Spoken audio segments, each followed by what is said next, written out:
my name is Lauren Willis, and I'm going to be doing a research project proposal on the effects of increased physical education time in elementary age students, and we're going to look at that effect on academic achievement and student behavior.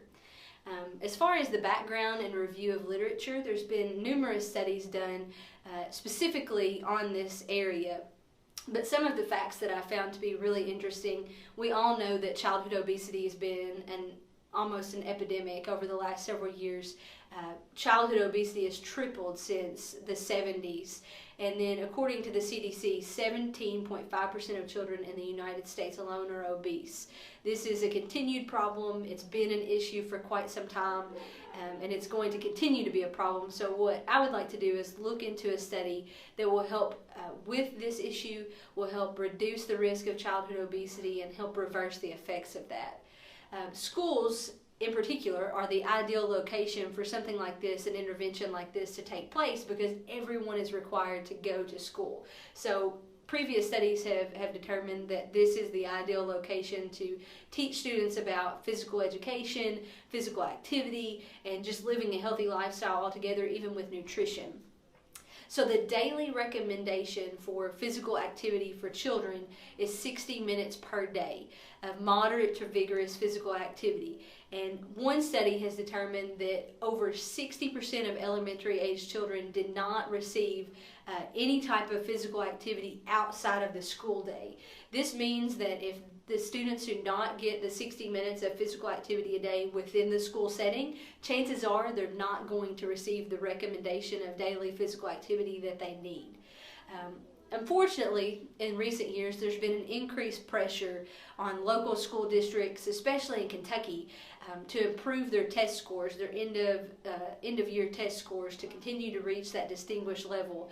And what schools are doing is they're taking away these enrichment activities, which would be considered physical education, art, music, computers, things like that. Those activities have been reduced down, or in some cases eliminated altogether, to put more time into math and English, the areas that are tested subject areas. But what studies are finding, previous research has determined that taking away physical education doesn't actually improve their test scores. In fact, some studies have determined that increasing their time spent in mathematics or increasing their time spent in English actually has a negative effect on their test scores, while physical education doesn't actually hinder their test scores at all. In fact, it's my belief that it can improve their test scores when given that opportunity.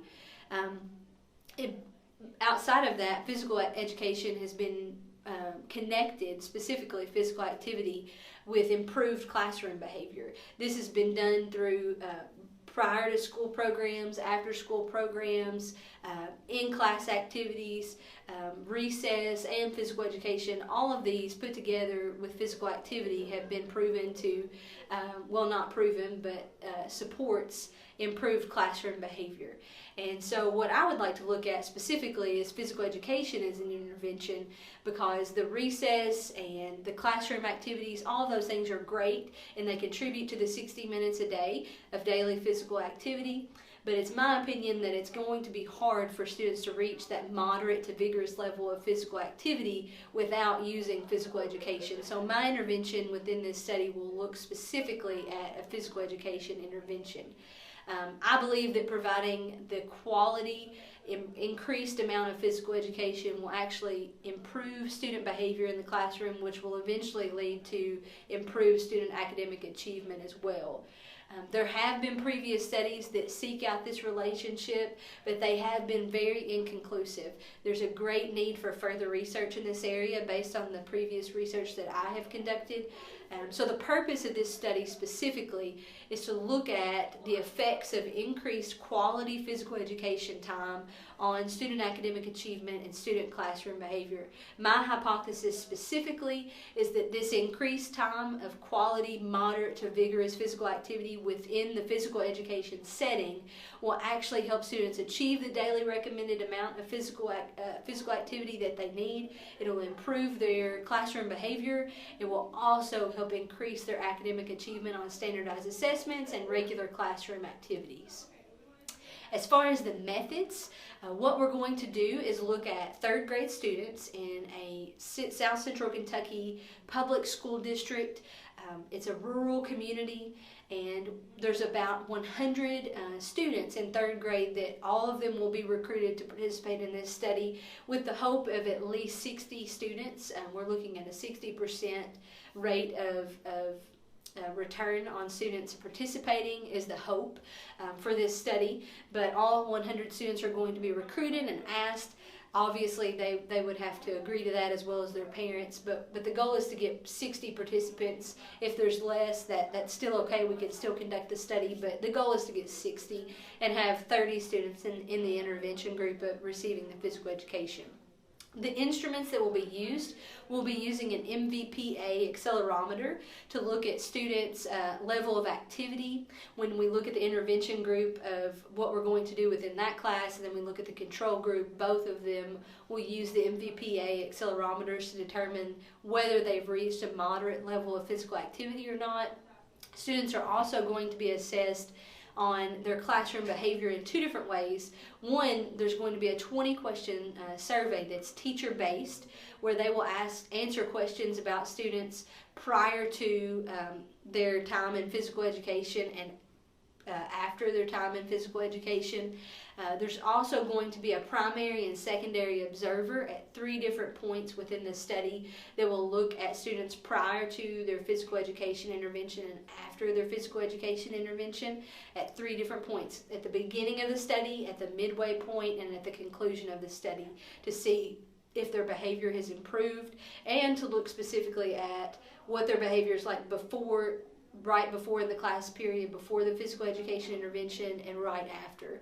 And lastly, we're going to look at a predetermined standardized learning check. They're called learning checks at the school district that I'm going to be working with. That will take place in the fall of the year, right at the beginning of the school year, usually around September.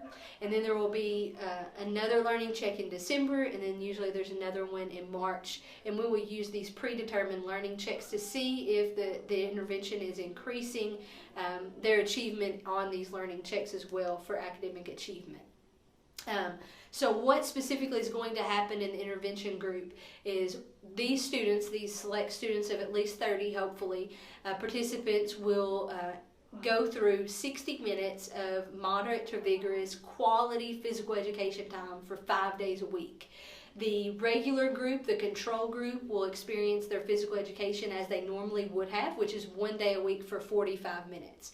And we'll compare the normal physical education class to those in the intervention group to see if there's any difference in their moderate to vigorous physical activity level, and also to look at their classroom behavior and academic achievement.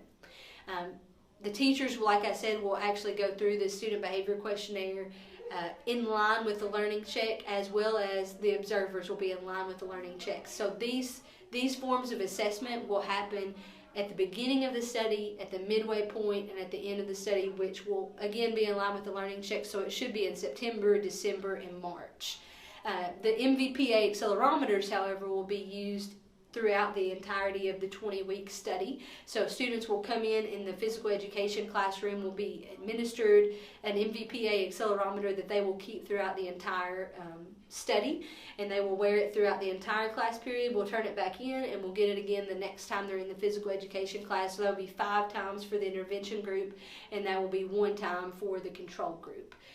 Each week, and they'll do that for 20 weeks in a row. That data will then be uploaded to an Excel file on the computer so that it can be used in the software that we're going to use to do data analysis, which will actually be SPSS 24. We're going to analyze all of the data collected.